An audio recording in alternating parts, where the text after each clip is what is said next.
like to greet you. Good early morning to our friends in North and South America. Good afternoon to our friends in the UK and Europe, Dubai. Good evening to our friends in India, Thailand, Indonesia, Singapore, Malaysia, Japan. Good late evening to our friends in Australia. I hope you're all well. I believe we have some questions, JC. Question 1, Hi Ajahn. It is said mind is the forerunner. Is it correct to say all phenomena are mind-made? Is the heavenly realm and the hell realm mind-made as well? Thank you.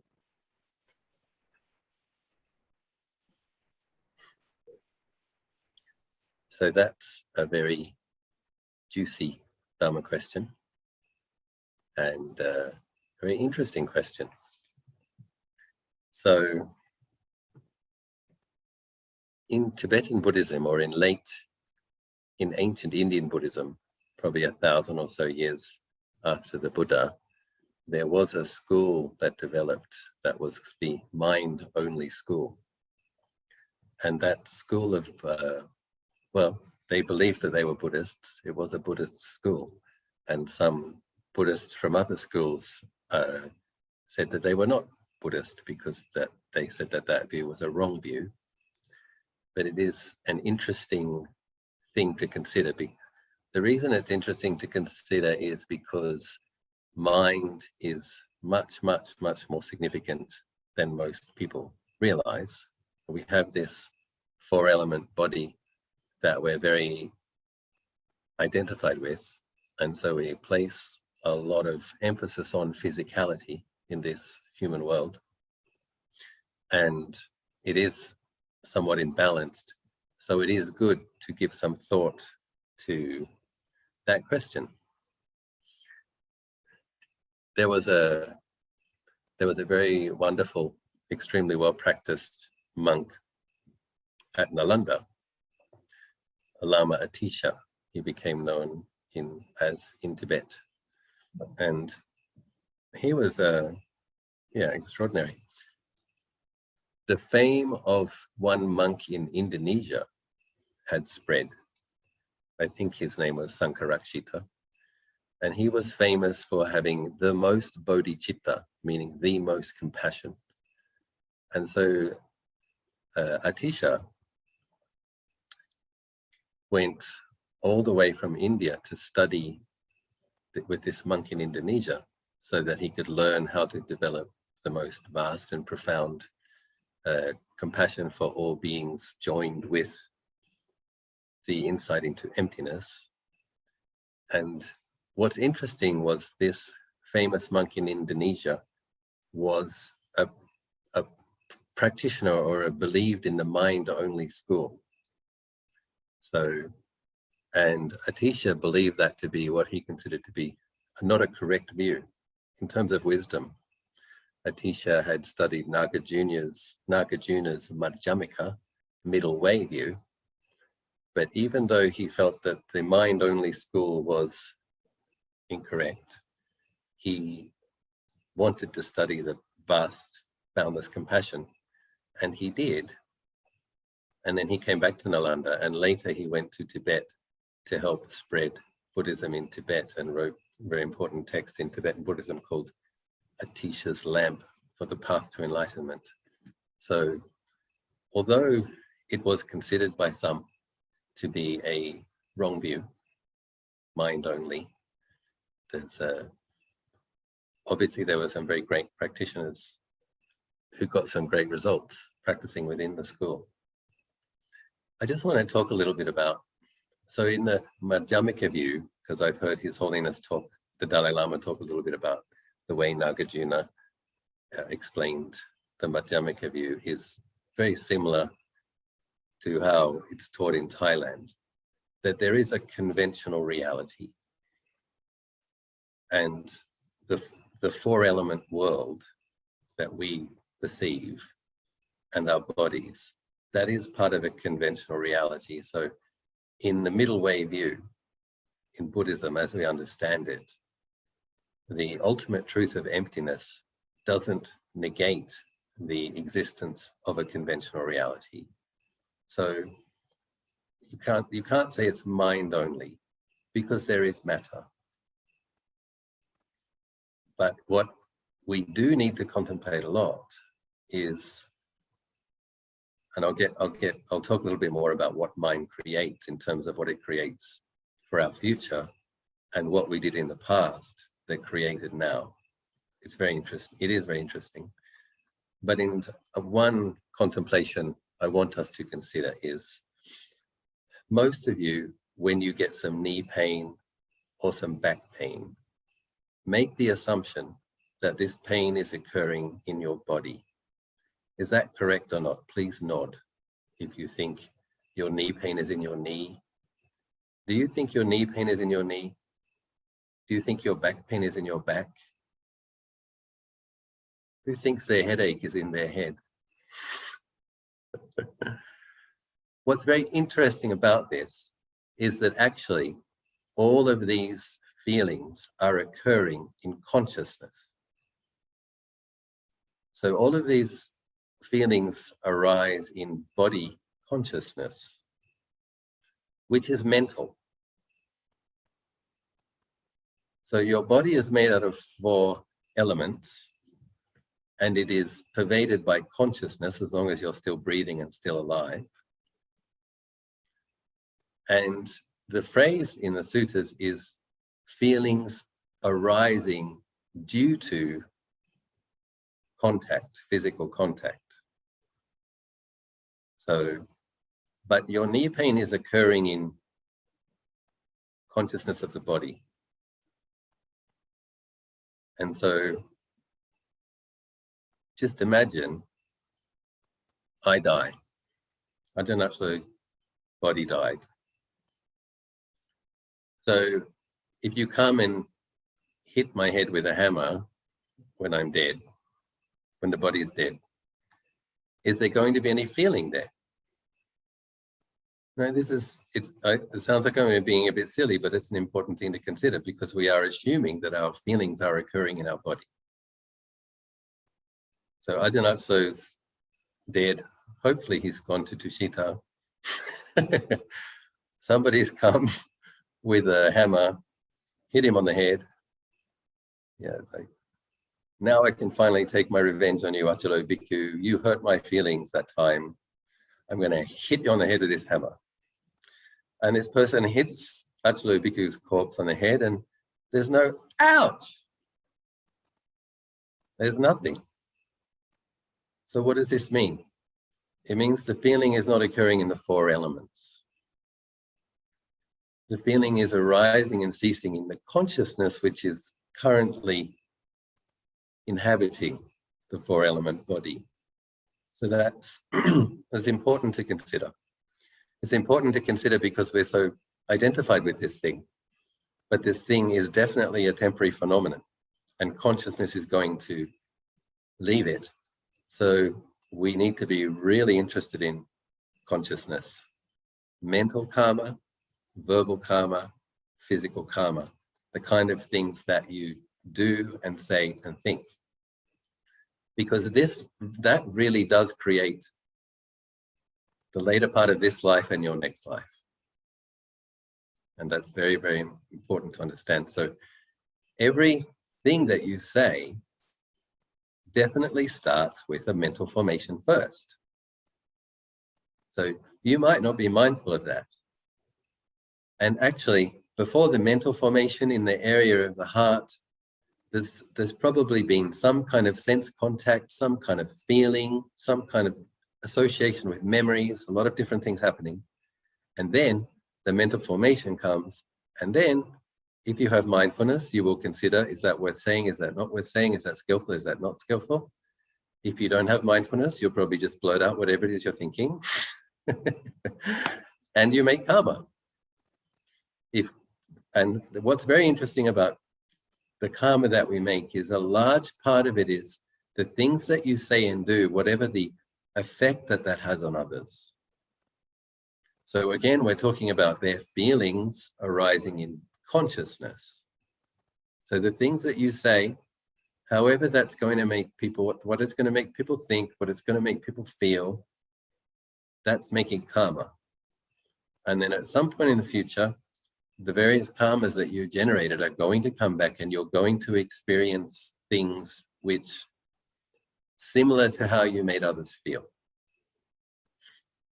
Whether you knew it was good karma or not, whether you intended it or not, the things that you do and how they affect other conscious beings' feelings, it's going to come back.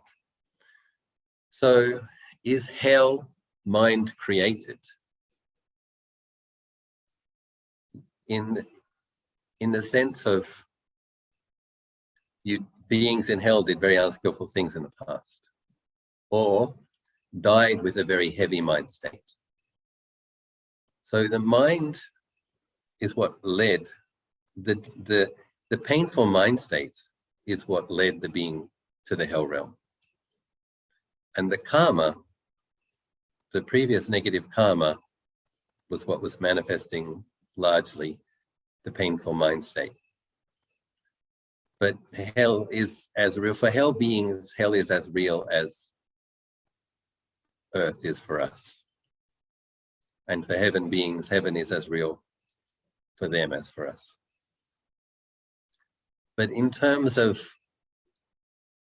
how solid is it really, that's a very interesting contemplation. So I've been reviewing some of my diaries that I wrote in India about 18 months ago, and I'm doing a light rewrite of them, and I'm enjoying it. Creative writing is kind of relaxing, fun.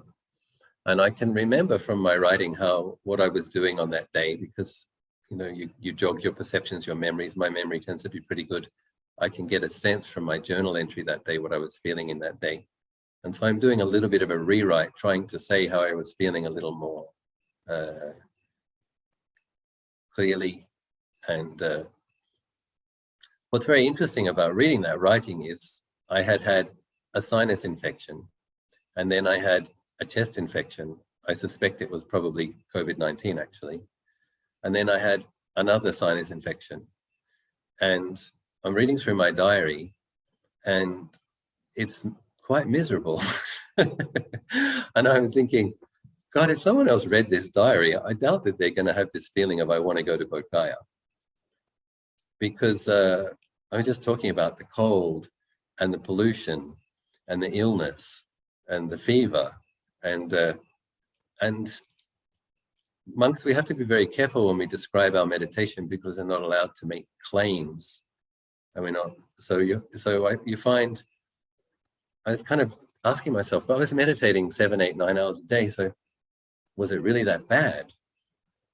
And so I had to add a couple of paragraphs about the positive aspect of what I was experiencing at the same time. So it's like, with a sick body in a very, very cold place with aching muscles, sitting on cold marble floor, there are periods where the mind experiences a sense of space, clarity, stillness, that dust does not touch, that mucus cannot affect, that pains in the body don't impinge.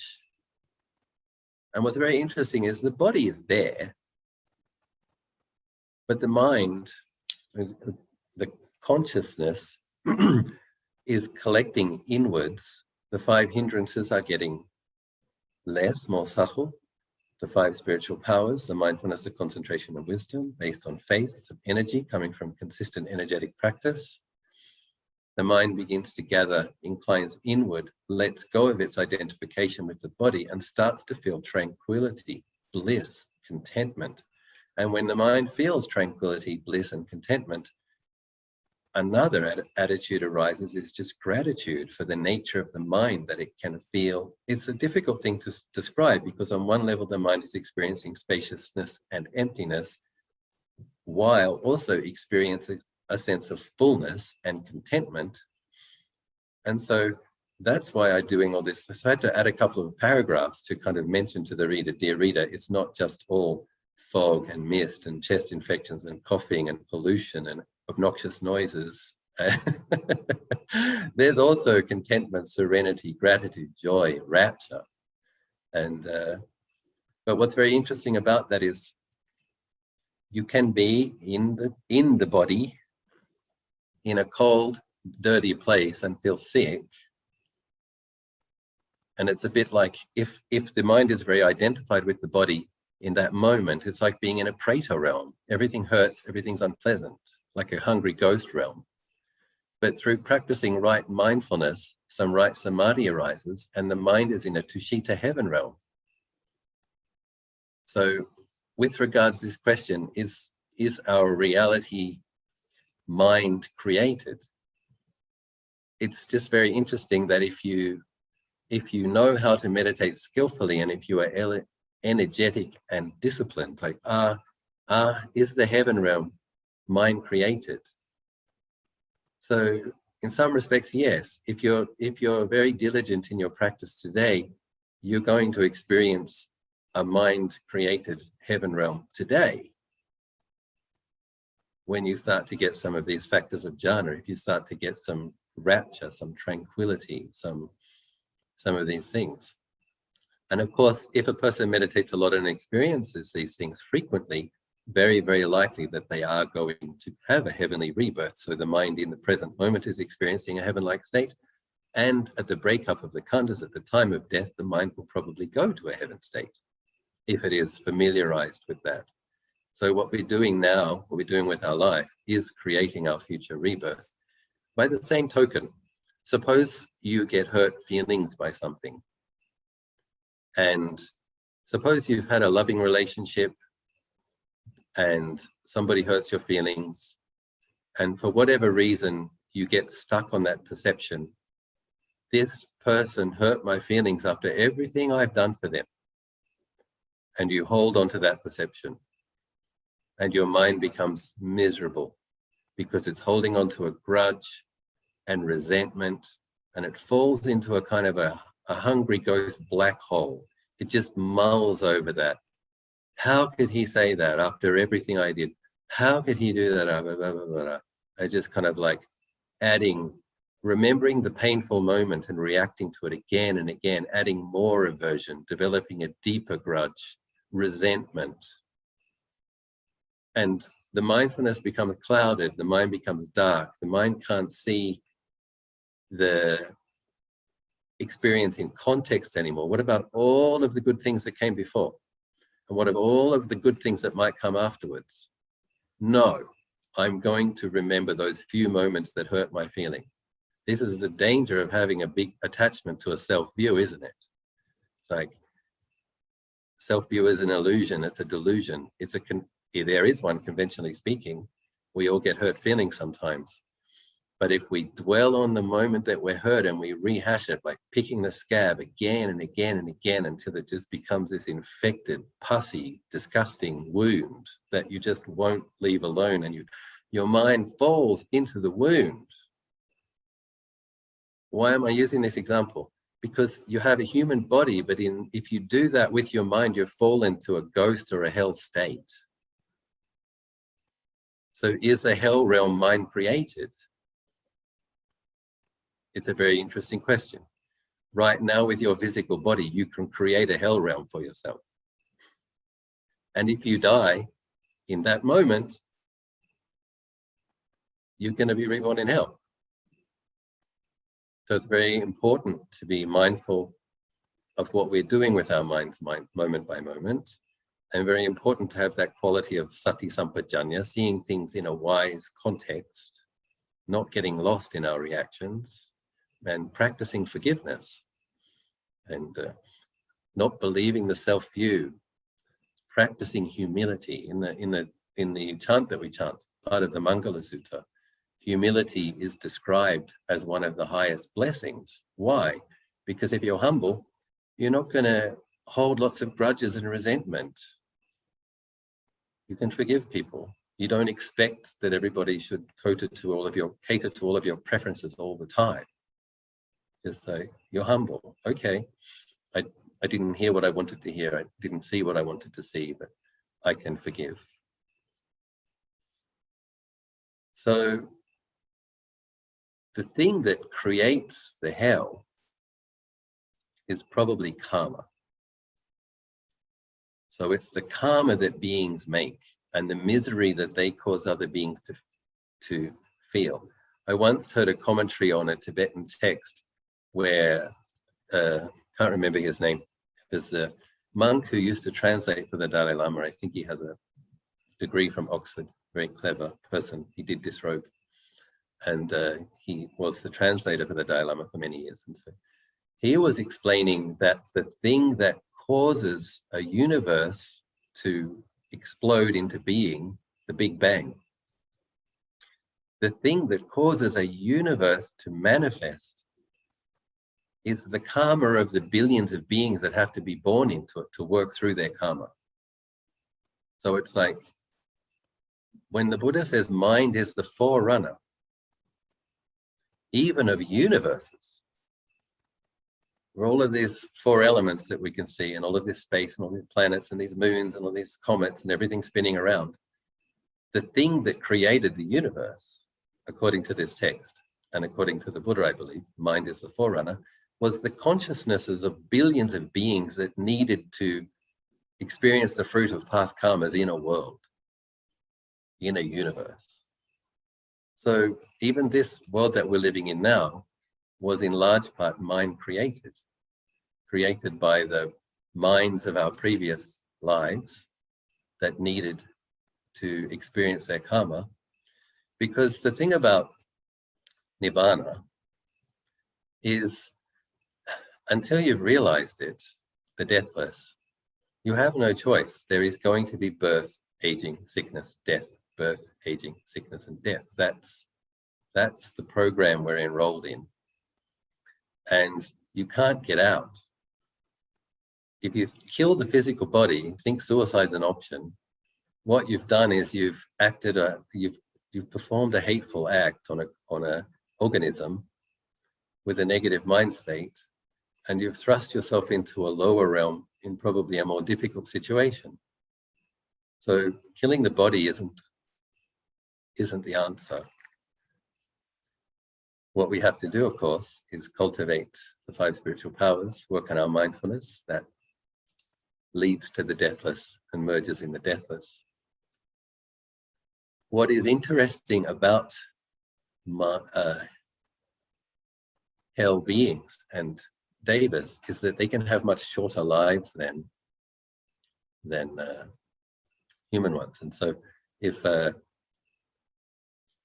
we were building a jetty here and to help the ghosts in the area, and Ajahn explained that many of the ghosts, partly because they'd worked through some of their heavy karma, but also because people had made merit to dedicate to them.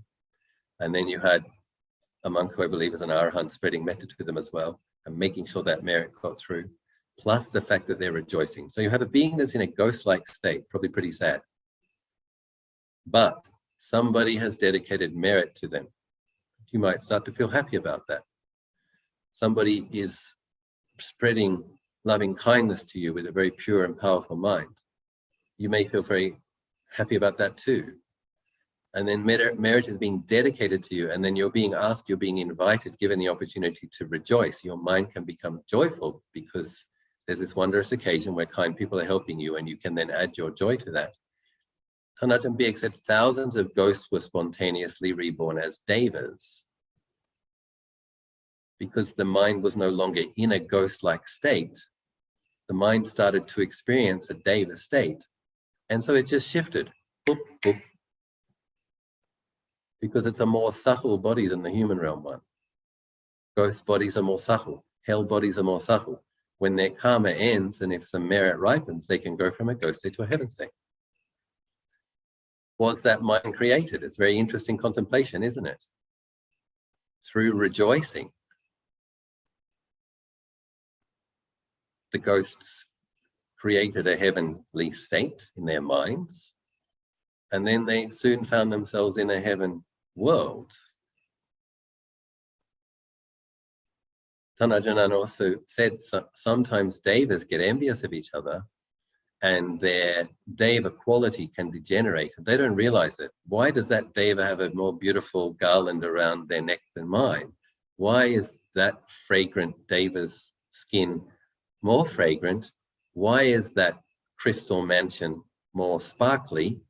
And they can get jealous or envious, and the envious mind can fall from the deva state to a ghost state. So it happens both ways. And it does say in the suttas that most devas, this is a bit depressing, most devas, when they're dying, because they don't experience much pain for that whole life, their mindfulness gets a bit weaker. And if they're in the sensual heaven realms, like Dawatimsa or the lower one, Chatu Maharaja, if they're not producing new merits, they're actually using up their good karma with all these pleasant tastes, sounds, sights, feelings, smells. And so their merit begins to run out. And when the devas die, they feel pain in the body for the first time. And they have weaker mindfulness. And so they start to feel irritated and become dejected. And so having exhausted merit, becoming irritated, becoming dejected, and apparently the other devas abandon you because they don't like things that don't look nice and smell nice. So all your friends abandon you in your moment of need. So then you feel sorry for yourself. And many devas fall from the deva state to the ghost state. So if you're going to aspire for a heaven realm rebirth, you have to aspire to go fairly high. The Tanajanan recommends Tushita heaven because the Tushita devas can produce more merits. It's less sensual. They're experiencing contentment and they can meditate and they can listen to Dhamma talks, so they can produce merit there. So I'm just saying some of these reflections to help people understand that a deva can fall to a ghost realm by having unwholesome mind states. So that is mind created, isn't it? The negative mind states created the unwholesome rebirth. Similarly, a ghost can go from a ghost state to a heaven state if somebody helps them, if merit ripens, if somebody spreads metta to them. And you in your four elements body pervaded by consciousness, if you allow yourself to fall into dejection and resentment and spite, you have a hungry ghost mind state today. If you cultivate the Brahma Viharas, and if you can have a Brahma Deva-like mind, even though you have a physical body. So there's a lot of overlap essentially, but it's present moment. And what you're experiencing in the present moment is obviously affected a lot by what you did in the past. And what you're doing now is going to be affecting the way things are in the future. So we do need to give a lot of attention to our minds. And if we have good mindfulness, if you have good mindfulness, you should be able to notice even when there's a mood present, before thoughts even start gurgling up. There's a lot of overlap here too. Sometimes it's thoughts that create the mood. You might have been in a good mood, you start to have negative thoughts, and you can put yourself in a bad mood. Sometimes there's just a bit of grumpiness, and then the thoughts come up. But if you have mindfulness, and you're able to hold the mindfulness in that chest area, and you're able to establish the mind of loving kindness, or establish mudita citta, establish compassion, you can kind of nip it in the bud, stop even the unwholesome thoughts. If you become truly adept at your Brahmavihara meditations, you can maintain a wholesome mind state much of the day and prevent even the arising of unskillful thoughts. That's where your mental cultivation can take you. Similarly with just really, really good mindfulness. If you have really, really good mindfulness, the negative thoughts won't arise, or if they arise, there's a lot of separation from them. They arise and they cease. They don't take over the mind. Ajahn Chah uses the analogy of being the one sitting in the seat of the mind, where guests come into the mind consciousness, but they can't sit down. They come in and they have to leave. And the mindful awareness that is present in the body and mind doesn't let them take over and become squatters and trash the house. So, is heaven realms mind created? Yes. And karma created, but there's a bit of a lag. It's what people did in the past that created that realm now. And similarly with the hell realms. I didn't used to believe in in the worst, lowest, when you read the descriptions of the hell realms of just how bad they get. I didn't really see the necessity of the first one. Sounds bad enough. I wasn't sure if a Vijji hell really existed. And then you study a little bit of history and you see some of the really bad things that certain people got up to. And even now, just the incredible rapacious greed of just a few individuals that can be a large part in why billions of beings have less. And you can see, yeah, if people are really, really hateful or really, really rapaciously greedy to the extent that they cause harm and lack difficulties for billions of others, well, yeah, a Vijji hell has to exist, because if you've affected billions of beings' consciousnesses in a negative way, you're going to have some very, very heavy and painful karma to work out. So anyway, I hope I answered the question to some degree, and I hope that something I said may have been useful or interesting to you. Definitely, Prajan. Thank you for such a holistic answer and also encouragement how to use that.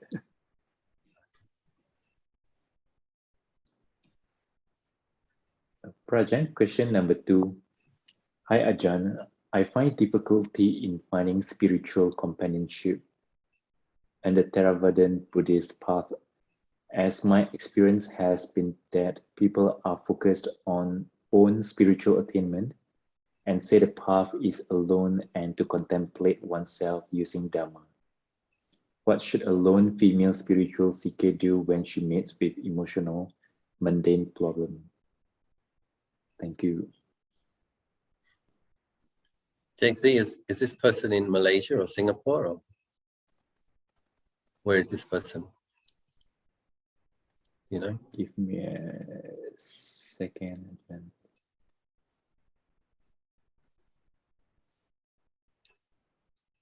Malaysia. I have a Buddhist Jewish friend in California who says that about Theravadin Buddhists. She says they're kind of heady and not very hearty, and so she goes and does her meditation retreats, but she goes to the synagogue to have her spiritual connection with her Jewish friends. But I have never heard this said about Malaysia, so I'm surprised. I thought Western Buddhists can be a bit heady and a bit dry and not so into community, but my experience of Malaysians is that they do have a lot of kalyanamitta, and they're all calling each other brother and sister and uncle and auntie, and going to each other's weddings and children's graduations and anniversaries. So I don't know which Malaysia this person is living in, but it's a different Malaysia to the one that I know. Is she in a city? She's in the Zoom, Ajahn. Yeah, I don't want to embarrass anybody. But from what I saw, you know, there is, I guess it's whether you join a group or not. Obviously, Brother Tio has quite a large group. He's not only teaching Theravada, he's teaching some other things, but they have their group activities and they have their group discussions. And then there's the Nalanda Center, which have a lot of activities. So maybe joining a center which has activities as well as teaching Dhamma and teaching meditation, because I know the Nalanda Center, they have their tree planting occasions, and obviously it's challenged now with the COVID situation with a lot of people at home. But I should think that if you join a center and join in some activities, that you will be able to find some friends that are willing to encourage you when you I mean, Joyce, you've got lots of kalyanamitas. I'm sure you complain to each other about your suffering over coffee, don't you, in the good old days? Yes, Ajahn. Yeah, so I think that kalyanamitas who are willing to be friendly, they are there. You just need to attend some activities or some centers. But if a person, suppose a person has some resonance with Mahayana centers. Sometimes the Mahayana centers have nice pujas, and there's a lot of nice feeling with the pujas. So even as a Theravadin practitioner, I think it's okay to go to a puja at a Mahayana monastery and just join in the group chanting. I don't think blessings of a bodhisattva won't be an obstruction on your path to develop insight. So, go wherever there's a nice feeling and enjoy it, and continue with your practice. But I'm quite sure there's a lot of brothers and sisters and uncles and aunties who are willing to be a friend. I wish you good luck in finding your Kalyana Mittas. Thank you, Prajan. Prajan, question 3.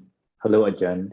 Do you have suggestions for introverts dealing with lots of social interaction, particularly in the context of having to return to in-person working settings, set even more starkly in contrast by a long period of remote working? Thank you.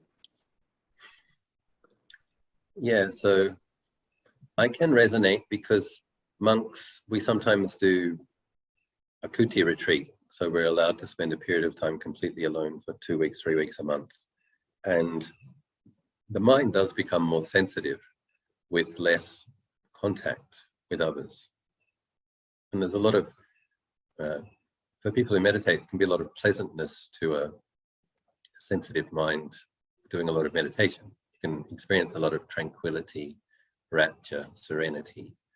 And then when you have to come out of your retreat and you associate with people, you do meet some unpleasant sounds, you might hear some things you don't like, or just the sense of impingement, it hurts. So I'm familiar with the phenomenon.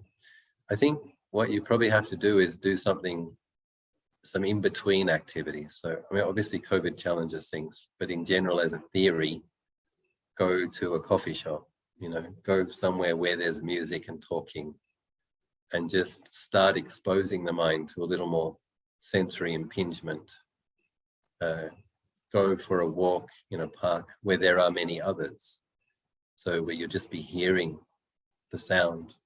You have to do a little bit of desensitizing and exposing the mind to more sound of human voices, sound of people talking, and go with one friend to a coffee shop and have a conversation with just that one person, but while you're hearing other voices. And in general, the mind will get less sensitive and you'll develop your capacity to be relating with other people again, step by step. It can be experienced as traumatic if you go from a very sensory deprived situation to a very complicated and crowded one. So try to take some in between, and the mind does adjust. That's the extraordinary thing about the human mind, is that it can adjust. And the metta practice, may I be well, may I be happy, may I be well, may I be happy. So when you go back to work, if you're just doing that, understanding that, yeah, this hurts. So while it's hurting, you are at that time a being who has suffering. So you can have metta for yourself. May I be well, may I be happy, may I be well, may I be happy. While the things come into your in-tray and there's another meeting to attend to, and you have to give your report. And if the impingement hurts and the mind is kind of like going, ouch, ouch, ouch, like, may I be well, may I be happy, may I be well, may I be happy. You apply the balm of metta to the painful feeling while it's occurring. And then you have something else in the experience as well as the pain. You have the goodwill, loving friendliness towards yourself. So, very helpful. Thank you, Prajan. Question 4, Prajan. How should a pregnant person cultivate for the little one in the womb to be a healthy baby, that he or she can continue to practice the Dhamma during this difficult time of COVID, knowing that by becoming a human is not easy? Seeking Ajahns advice. I'm currently doing daily sitting and keeping my precepts in daily basis. Is it sufficient?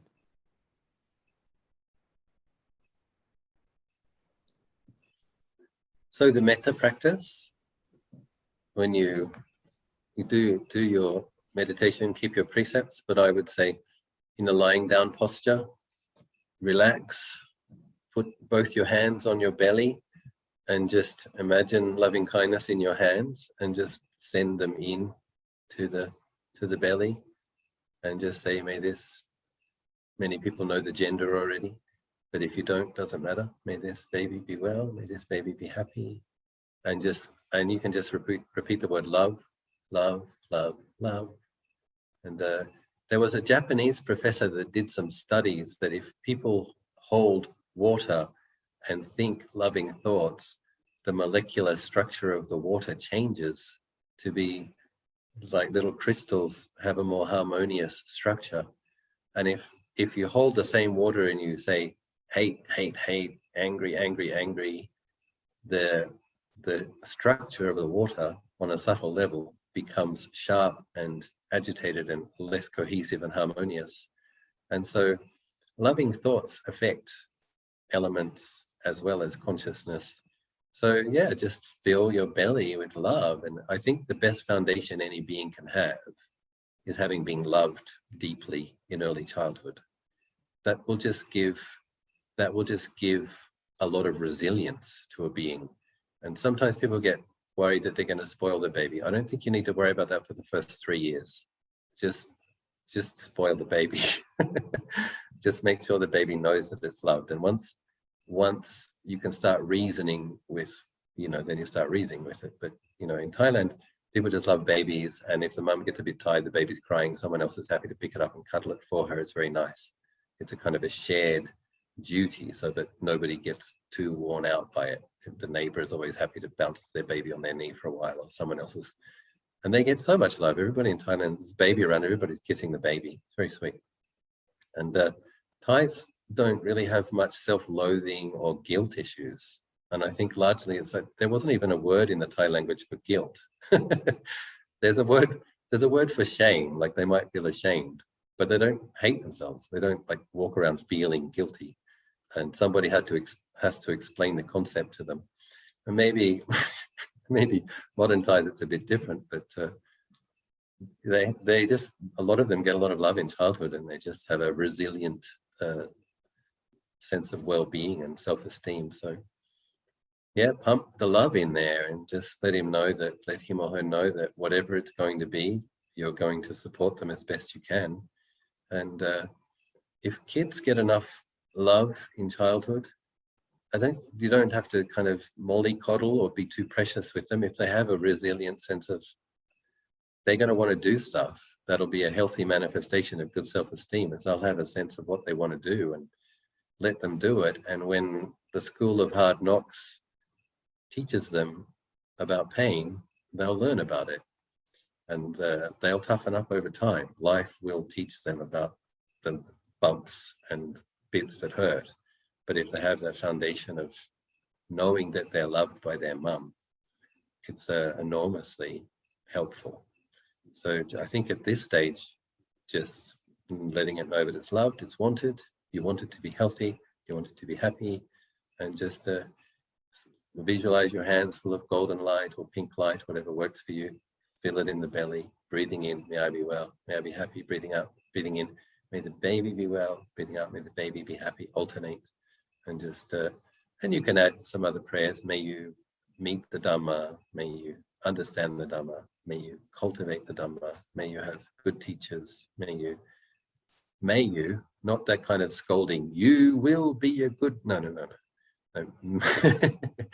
Wait a few years before you start doing that. May you meet the Dhamma, may you practice the Dhamma, may you meet with great teachers, may you practice, may you be liberated. Sadhu, sadhu, sadhu.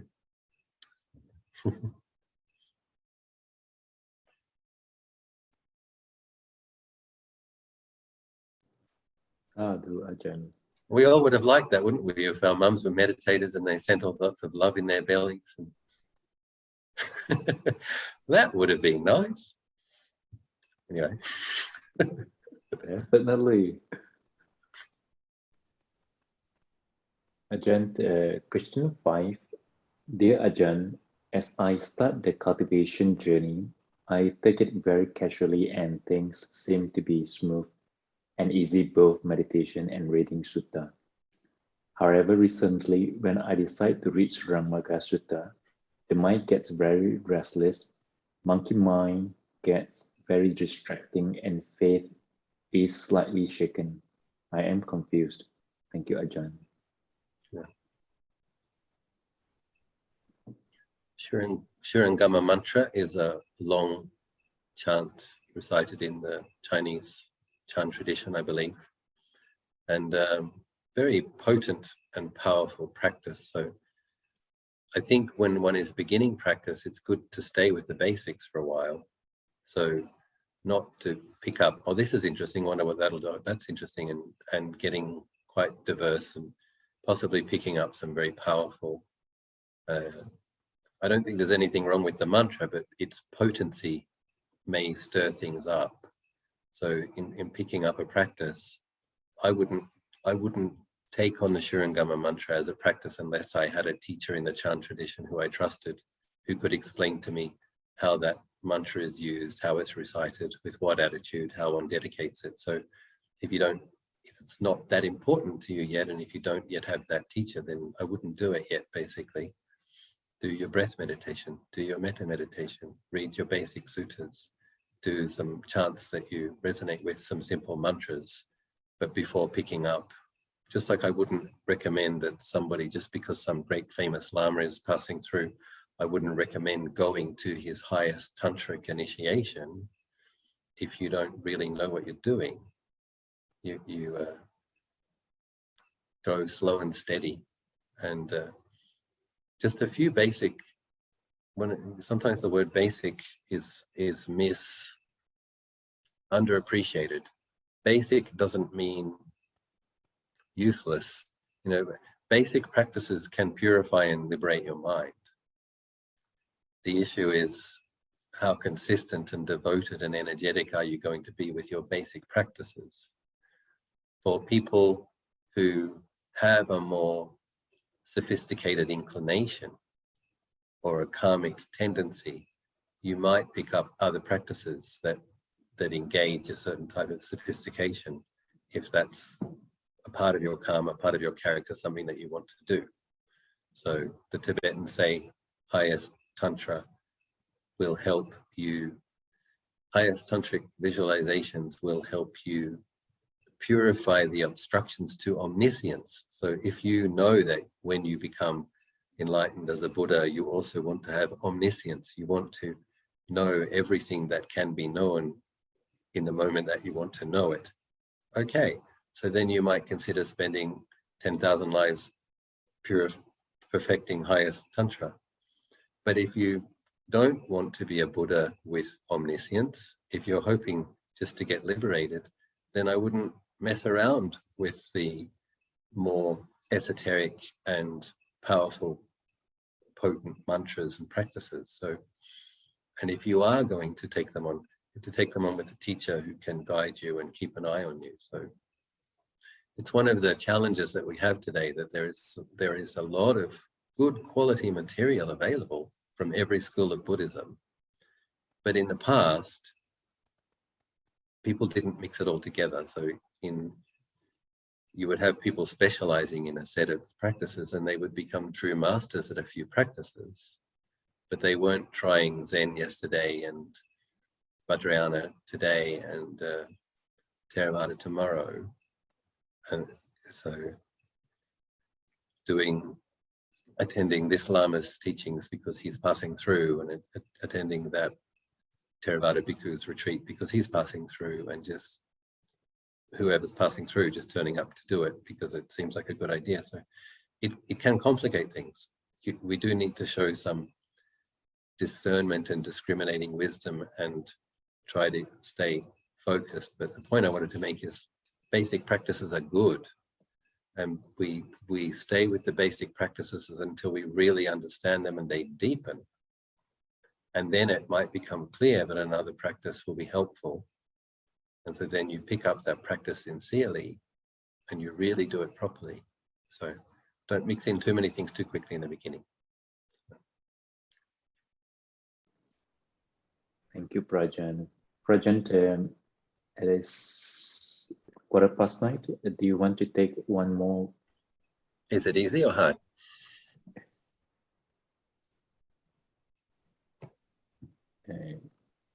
Could Ajahn advise which is a good source to refer to on the Sutta Pitaka that provides a simple and clear explanation in English? How to make use of the Sutta Pitaka to help us to deepen our Dhamma understanding? So we have the, is it the wisdom tradition ones, the nice English translations from the, I can't remember who publishes them now, but most of the monasteries have them. The Majjhima Nikaya, the Digha Nikaya, the Anguttara Nikaya, nice. I think it is wisdom publications, is it? Yeah, the one with the elephant in front, right? Right. Yeah. So, do you want to do a quick search, JC? Can you check that? Yep. And there's I think a good place to start would be Bhikkhu Bodhi's anthology. I might be able to, I'll just do a quick search. It's a good question. It is good to read some suttas.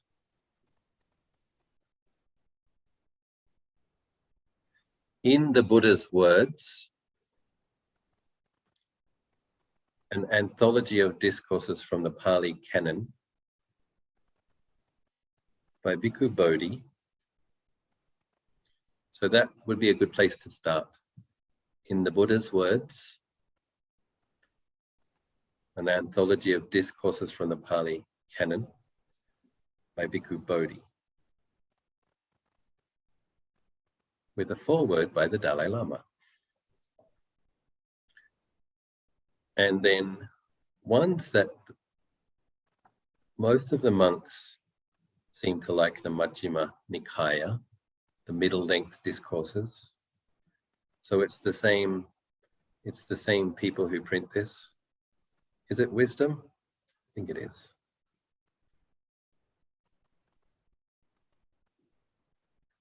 It's the red one. I don't know if you can see that here. The middle length discourses, Majjhima Nikaya. So, yeah, that one. So Bhikkhu Bodhi's anthology, and followed by the middle length discourses would be a good place to start. Good translations, good books, good place to begin.